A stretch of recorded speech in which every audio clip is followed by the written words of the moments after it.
शिशुपाल बोले शिशुपाल सावधान, अगर एक भी निकल गया तो तुम बच नहीं पाओगे, एक भी निकल गया तो तुम बच नहीं पाओगे, इसीलिए बस करो।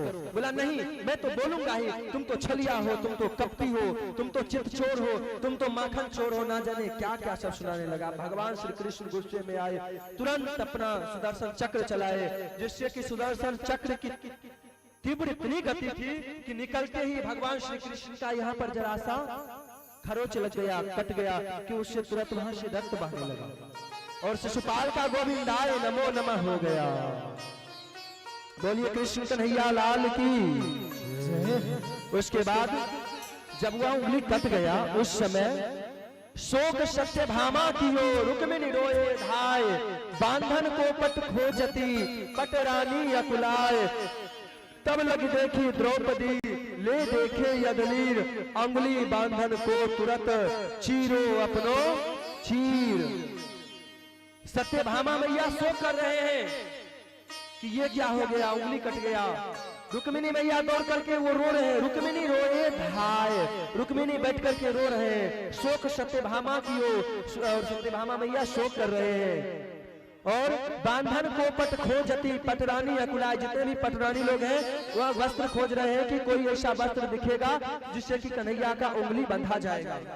लेकिन ध्यान रखिएगा द्रौपदी मैया उसी समय अपने साड़ी का जो आंचल था ना, साड़ी के आंचल को पकड़े और तुरंत फाड़ करके और कन्हैया की उंगली को बांध दिए। कौन बांध दिए? द्रौपदी मैया।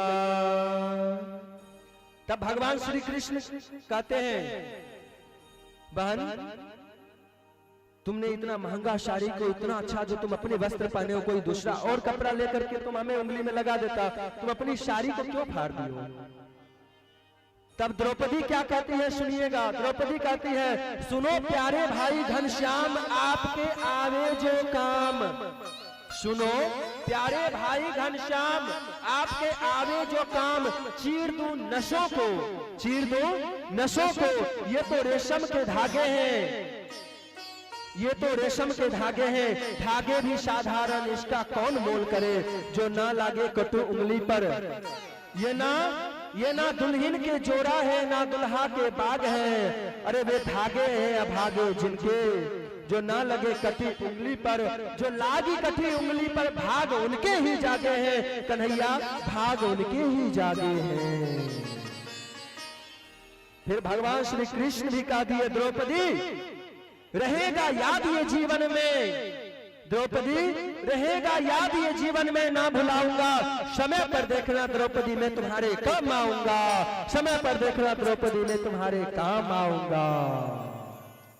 और हुआ ऐसा जिस समय पांचों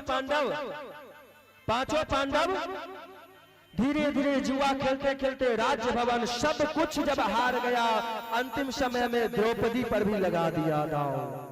बताइए जुआ कितना खतरनाक चीज है, अपने पत्नी पर भी दांव पे लगा दिए और अंतिम में जुआ में क्या किए, जीते नहीं, द्रौपदी को भी हार गए।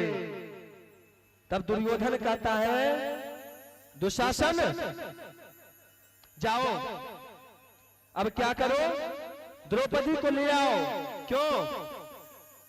क्योंकि अब द्रौपदी मेरे अधीन हो गई। अब वहां पर पांचों पांडव कर भी क्या सकते थे, वहां पर अपने आप को मान रहे थे कि हे प्रभु हम क्यों लगाए जुआ में, ऐसा क्यों किए बताइए। वहां पर सब थे लेकिन कोई नहीं रोके कि जुआ नहीं खेलो। गुरु द्रोण भी थे, पितामह भीष्म भी थे, सब सभा में बैठे थे, किसी ने मना नहीं किया कि मत खेलो मत खेलो।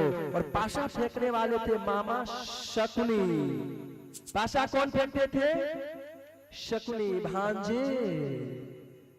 भांजे 5, ये लो 5, चलो ये राज्य मेरा। भांजे 2, चलो ये 2, चलो ये पत्नी अब तुम्हारा। बताइए जुआ कितना खतरनाक चीज है। जब हार गई तो उसके बाद द्रौपदी मैया उस समय पता है किस अवस्था में थी? उस समय द्रौपदी मैया मासिक धर्म उस समय उनका चल रहा था। और वह कहा जाता है जिस समय मासिक धर्म के समय में उस समय एकांत में रहना चाहिए, और अब किसी भी पुरुष के सामने नहीं जाना चाहिए, क्योंकि कहा जाता है पवित्र अवस्था में नहीं जाना चाहिए। भगवान का पूजा पाठ नहीं करना चाहिए, केवल मानसिक पूजा पाठ ही करना चाहिए। सो द्रौपदी मैया अकेले एक कोने में पड़ी हुई थी और उस समय बाल बाल में कंघी नहीं की हुई थी। और दुशासन गया और प्रवेश कर गया, कहता है द्रौपदी चलो। बोल रहा है तुम हमारे महल में जो प्रवेश कर गया, तुम तो वैसे आते नहीं था, लेकिन अब तुम बिना मेरे आज्ञा का तुम कैसे अंदर प्रवेश कर गया? बोला अब तुम पांडव के पत्नी नहीं हो, अब वो हार चुके हैं, इसलिए चलो, महाराज दुर्योधन इंतजार कर रहे हैं, चलो। वो बोली नहीं, ऐसा नहीं हो सकता है, हम नहीं जाएंगे, नहीं जाएंगे। बोली नहीं जाएंगे कि उसी समय बाल पकड़ करके द्रौपदी मैया का बाल पकड़ करके दुशासन वही जगह घसीटते हुए सभा में ले आया। सभा